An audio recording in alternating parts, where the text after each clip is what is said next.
gọziri ya. Mgbe Jesu kwuchara okwu ndị ya na ndị na-eso ụzọ ya pụrụ gafee ndagwurugwu Kidron. N'ebe ahụ enwere otu ogige nke ha banyere. Judas onye rere ya mara ebe ahụ, n'ihi na ọtụtụ oge ya na ndị na-eso ụzọ ya na-ezukọ n'ebe ahụ. Judas siri n'aka ndị isi nchụaja na ndị Farisii nweta ndị agha na ndị na-eche nche ụlọ nsọ.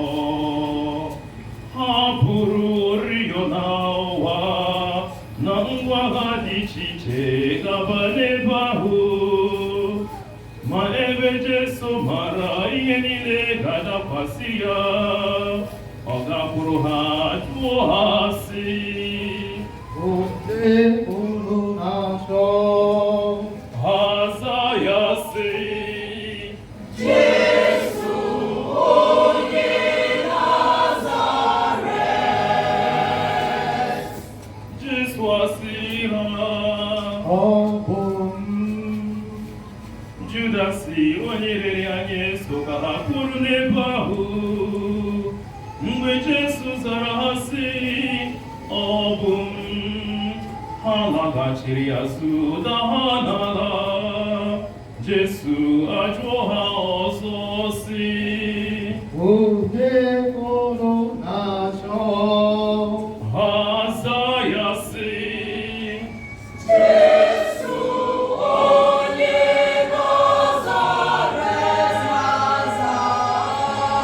Nazaret. Jesu agwa ha sị, Agwala m unu na ọ bụ m. Ọ bụrụ na unu na-achọ m, hapụnụ ndị ọzọ ka ha laba. nke ya bụ iji mezu okwu o kwuru na mbụ sị, n'ime ndị nyere m o nweghị nke funahịrị m.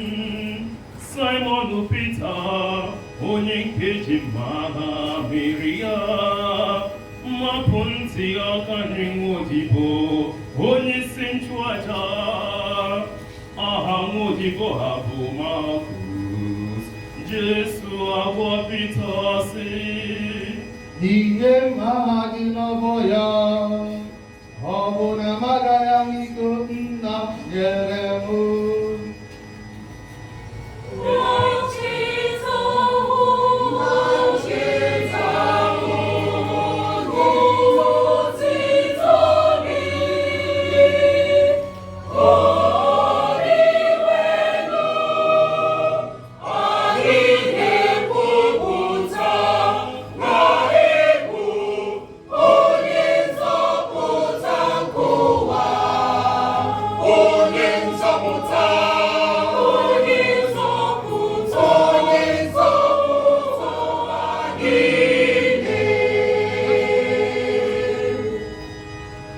otu ndị agha ahụ na ndị si ha na ndị nche nke ndị Juu jidere Jesu kee ya agbụ. Ha buru ụzọ kpụrụ ya kpụgara Anas, bụ nna nwunye Kaifas onye isi nchụaja n'afọ ahụ.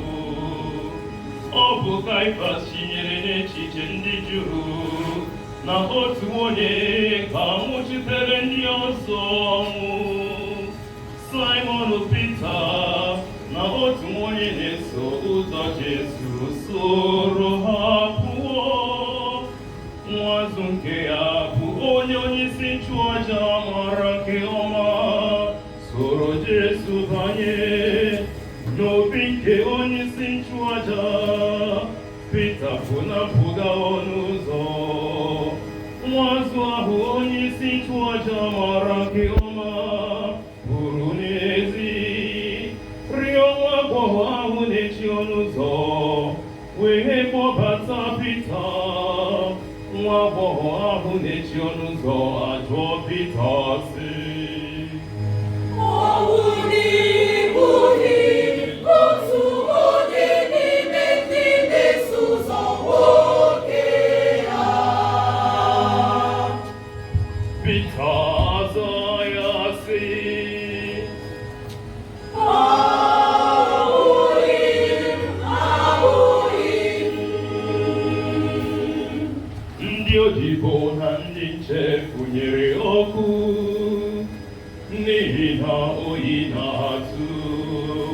hapụrụ ebe ahụ na-anya ọkụ. Pita sọgba hapụrụ na-anya ọkụ. Nnukwu onyeisi nchụaja jụrụ Jesu ajụjụ banyere ndị na-eso ụzọ ya na nkuzi ya. Jesu aza sị ya, ekwuru m okwu n'ihu ọha na eze, ụwa niile nụrụ. Oge niile ka m na-akụzi nkụzi n'ime ụlọ nzukọ na ụlọ nsọ Chineke, ebe ndị Juu niile na-agbakọ. O nweghị ihe ọbụla m kwuru na nzuzo. Gịnị mere iji ajụ m? Jụọ ndị nụrụ ihe m kwuru, jụọ ha ihe m gwara ha. Ha mara ihe m kwuru. Mgbe o kwuru nke ya, otu n'ime ndị agha na-eche nche mara Jesu ụra jụọ ya sị,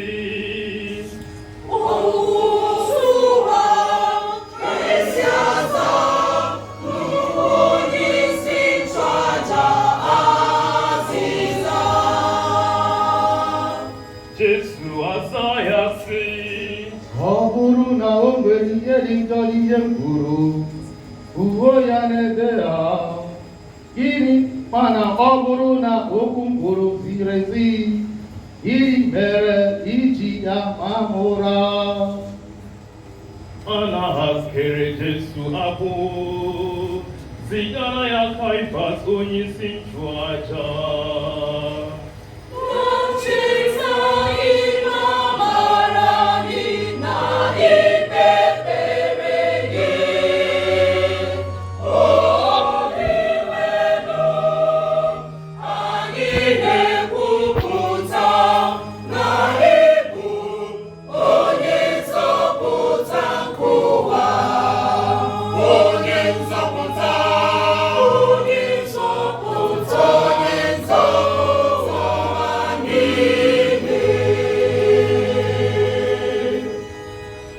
Simon Peter kwụ n'ebe ahụ na-anya ọkụ. Ha jụrụ ya sị,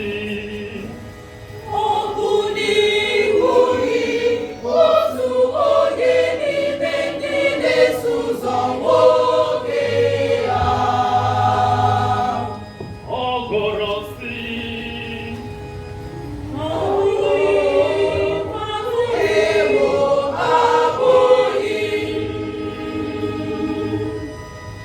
otu onye n'ime ndị odibo onyeisi nchụaja nke bụ nwanne onye ahụ Pita mapụrụ ntị ajụọ ya sị,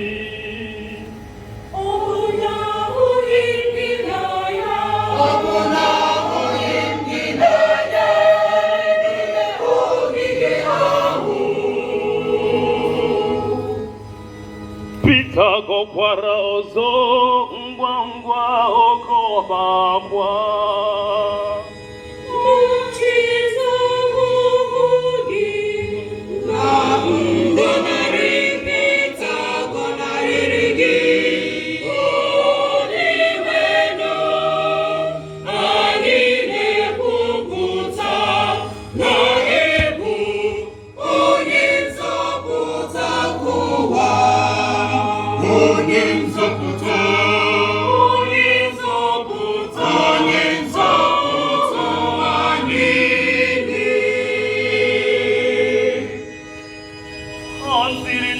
Kaịfas duru Jesu gaba n'obi Pailet nke a na-akpọ Praetorium.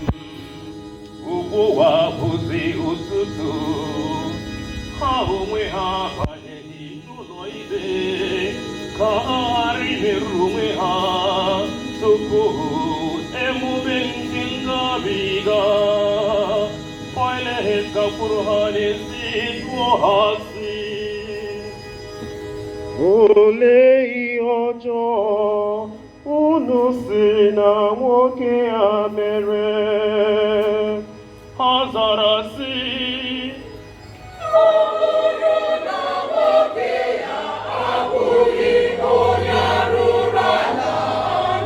Anyị, ọ gara anyị apụta ya.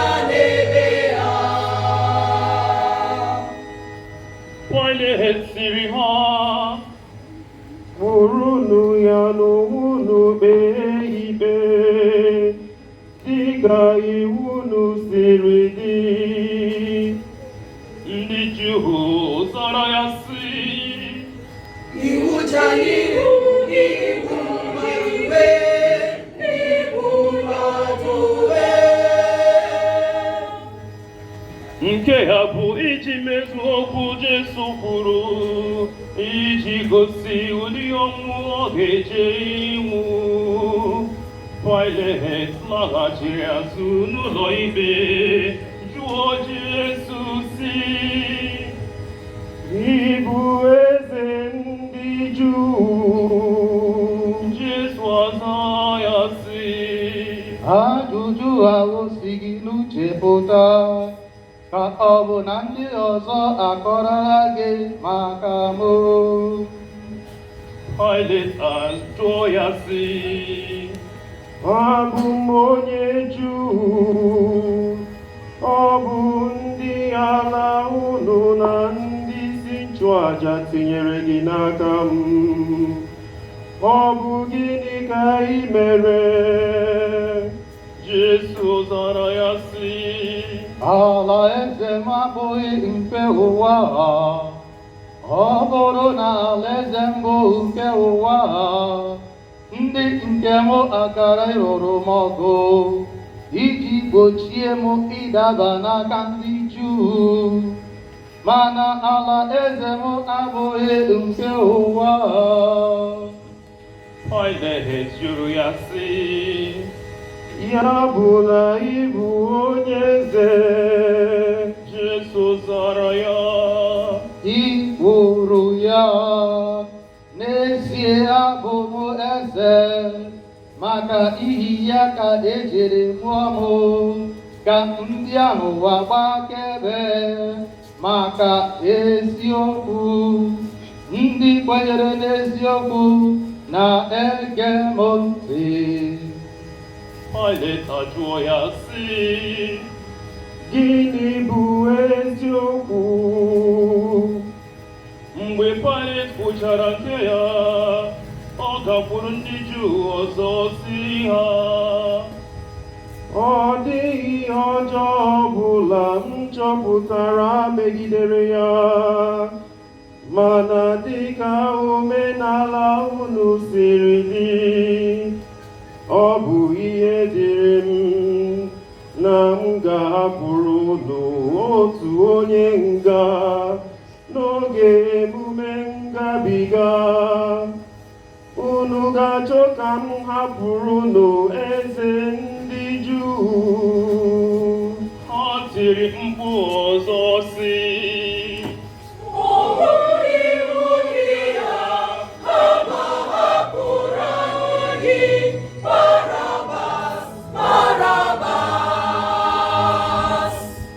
Barabas ya bụ onye abalị dị egwu.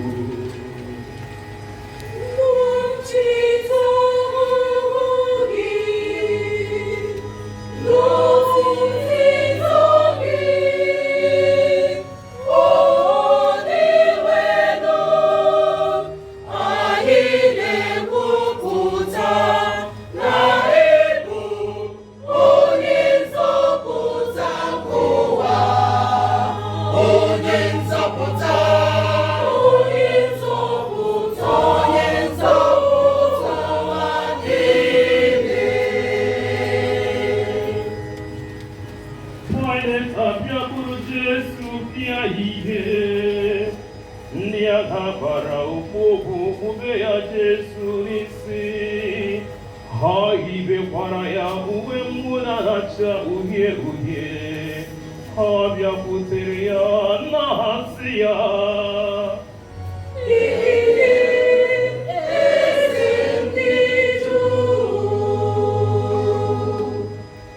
ha makwara ya ụra. Pilet pụtara ọzọ n'etiti ha. Ugbu a aga m agbapụtara unu ya, ka unu hụ na o nweghị ọjọọ m chọpụtara n'aka ya. Jesu kwuru okwu efe na-acha uhie uhie pụta n'ezi. Pilet asị ha, leenụ nwoke ahụ.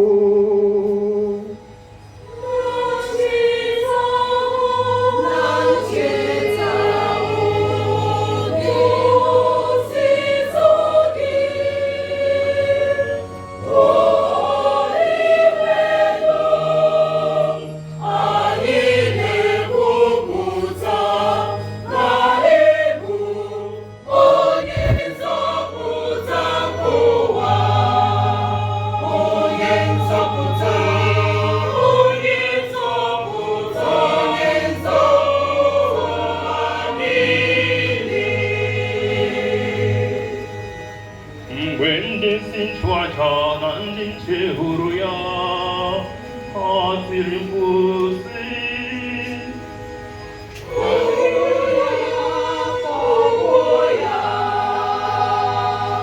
Pilet asị ha,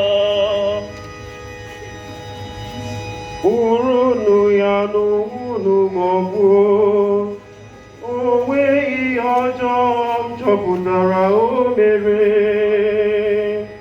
ndị Juu zara ya sị, Anyị nwere iwu, n'ihi na anyị siri dị, ihe kwesịrị ya bụ ọnwụ.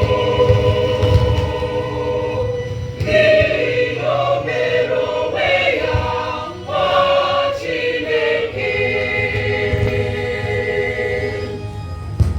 ka Pilet nụrụ ihe ndị ya kwuru, egwu tụrụ ya karịa. Ọ banyere ọzọ n'ụlọ ikpe, jụọ Jesu sị, Onye ebere ka ị bụ? Jesu atụpụrụ Pilet ọnụ. Pilet asị ya, Ọ bụ na ị maghị na m nwere ike ịtọhapụ gị maọbụ gbagbuo gị? Jesu asa ya sị, ị pụghị iwe ike ọbụla n'ebe m nọ, ma ọ bụrụ na esighị n'eluigwe nye gị ya. Nke ha mere njọ nke onye duru m nne n'aka gị ji karịa nke onye ọbụla. n'ihi nke ya Pilet achọ ụzọ ọ ga-esi hapụ ya. Ma ndị Juu tisiri mkpu ike sị,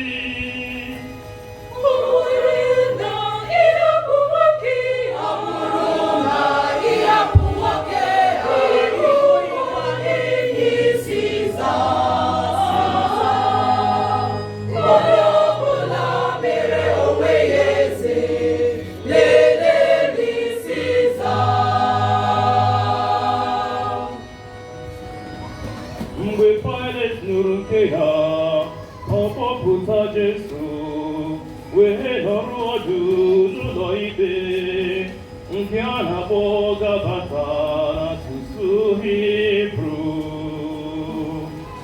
Ọ bụ ihe dịka n'etiti ehihie nke ụbọchị nkwadebe maka oriri ngabiga. Pilet asị ndị Juu, leenụ eze unu. ha etie mkpu sị,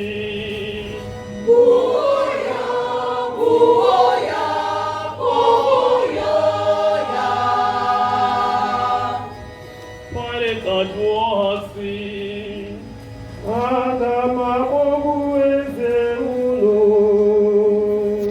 ndị isi nchụaja aza sị,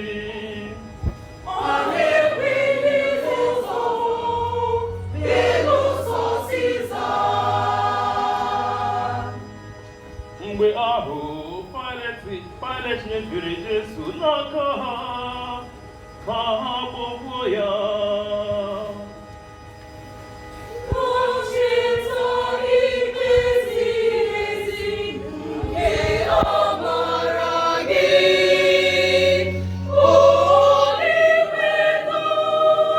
Anyị na-ekwu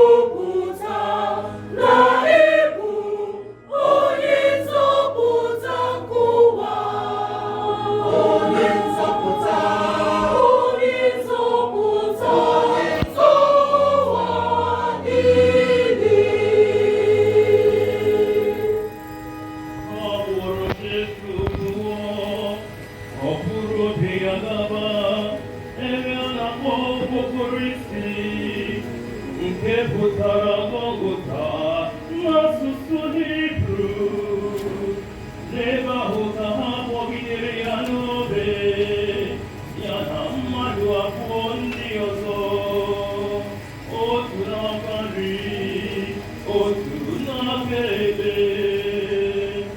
Jesu nọ n'etiti ha, Pilet dere nkọwa nke o kwudoro n'obe. Ihe o dere bụ nke ya: Jesu onye Nazaret, eze ndị Juu. Ọtụtụ ndị Juu gụrụ ihe edere, n'ihi na ebe a kpọgburu Jesu dị nso n'obodo ha.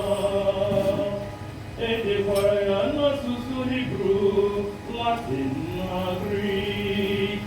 Ndị isi nchụaja nke ndị Juu gwara Pilet sị,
onye ọbụla n'ime ha ketara otu ụzọ.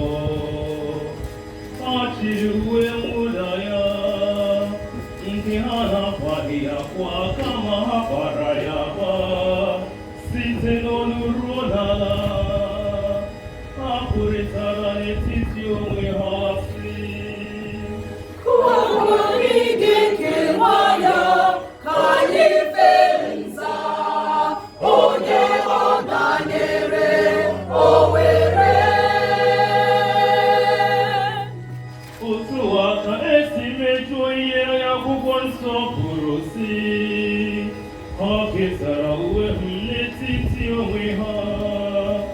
Ha fekwara nza maka uwe mwụda m, nke ha n'ezie bụ ihe ndị ahụ mere. Maria nne Jesu na nwanne ya nwanyị na nwunye Klopas nakwa Meri nke Magdala kwụ n'akụkụ obe. Mgbe Jesu hụrụ nne ya na nwazụ nke ahụ ọ hụrụ n'anya, ọ sịrị nne ya, Nwanyị, lee nwa gị. ọ sịkwara onye ahụ na-eso ụzọ ya, Lee nne gị. site n'oge ahụ onye ahụ na-eso ụzọ ya kpọrọ nne Jesu laa ka o biri n'ụlọ ya.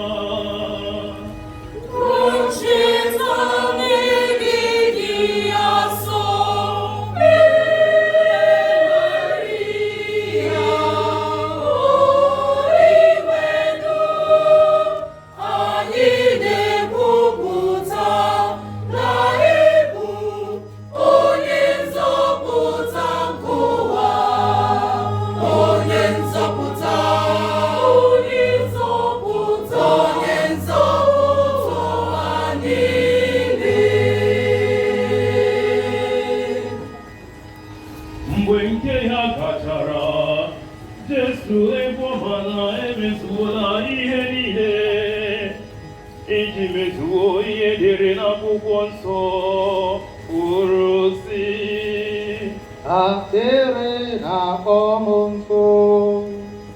o nwere udu nke nọ n'ebe ahụ nke mmanya gbakara agbaka juru n'ime ya. Ha were ogbo tinye n'ime mmanya ahụ fanye ya n'osisi a na-akpọ isoho, etu ya Jesu n'ọnụ.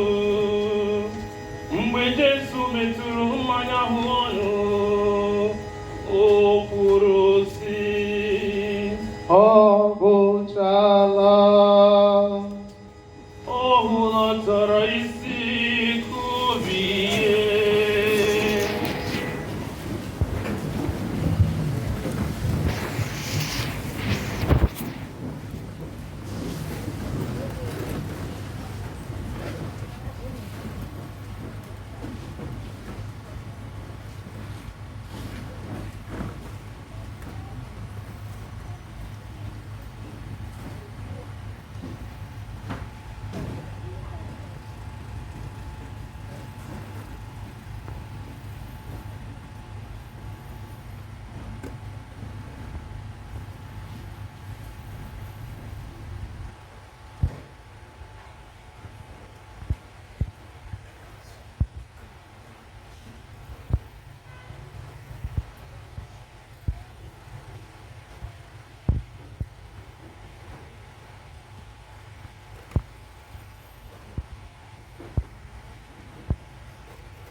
Pilet ka ha kụjichaa ụkwụ ha bụda ha ozu ha ka ha ghara ịkọrọ n'elu obe ruo Sabat, n'ihi na Sabat pụrụ iche. Nke ha mere ndị agha jiri bịa kụjichaa ụkwụ onye nke mbụ na onye nke ọzọ kpọburu ya na Jesu.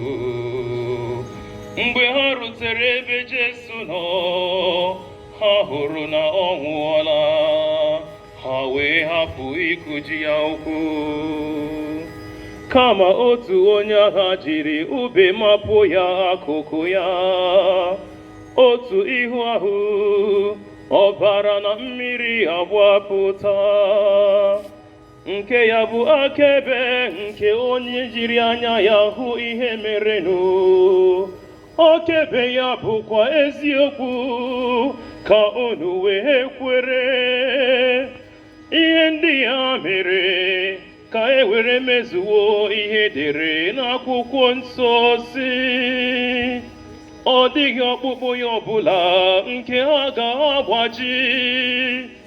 Edekwara n'ebe ọzọ n'akwụkwọ nsọ si, ha ga-elekwasị ya anya, bụ onye ha jiri ube mapụọ akụkụ. Ka nke ya gachara, Josef onye Arimatia, onye na-eso ụzọ Jesu na nzuzo n'ihi egwu ndị Juu, rịọrọ Pilet ka ọ bụrụ ahụ Jesu. Pilet nyere ya ike, ọ ga-bụrụ ya. Nikodemus, onye ahụ jiri abalị bịakwutere Jesu na mbụ, bịakwara ebe ahụ. O wetere ude na-esi isi ụtọ, nke a gwara ya na mgba ilu na-esi isi ụtọ a na-akpọ mee, nke ruru ihe dịka kilogram 3. Ha bụrụ Jesu fute ya ude, fụchikwa ya akwa ọcha. Dịka usoro ili ozu ndị Juu siri dị, n'ebe ahụ ha kpọburu Jesu, enwere otu ubi dị ya. N'ime ubi ahụ, otu ili ọhụrụ dị, nke a na-elibeghị ozu ọbụla n'ime ya. Ebe ọ bụ ụbọchị nkwadebe oriri ndị Juu, na ebe ili ahụ dịkwa nso, ha liri Jesu.